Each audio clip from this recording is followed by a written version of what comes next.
आताशी लोकांची भाता कापून झाली. बऱ्याच जणांनी परडी केली.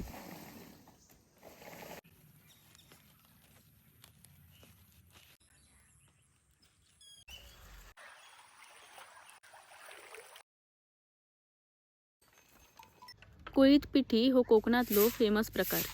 जशी सोलकडी प्रसिद्ध असा तशी कोळीत पिठी सुद्धा प्रसिद्ध असा. आमच्याकडे मसाला कोळीत पिठी आणि साधी पिठी असे 2 प्रकारचे पिठी आहे. आई सांगता की शेण सारवल्यानंतर रांगोळीचा बॉट लावल्याशिवाय तिकडे काहीही करू नये. आता सड्यार रांगोळी तर नाही, पण प्रसादान आजूबाजूची फुला काढून आणल्यान.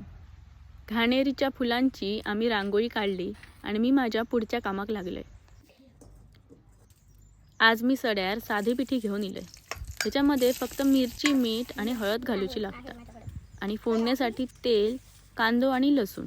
तुमका होई असली तर कोथिंबीर आणि वरून थोडासा खोबरा, सोला किंवा आगळ घातलो की पिठीची चव आणखीच वाढता. आमच्याकडे सोला आणि आगळ सुद्धा उपलब्ध असा. जेवण झाला की दुपारी थोडंसं आराम करून परत कर्दाचे भाळये बांधाक जावचा. तुमका जर कोळीत पिठी, सोला, आगळ हया असात तर दिलेल्या नंबरवर संपर्क करा.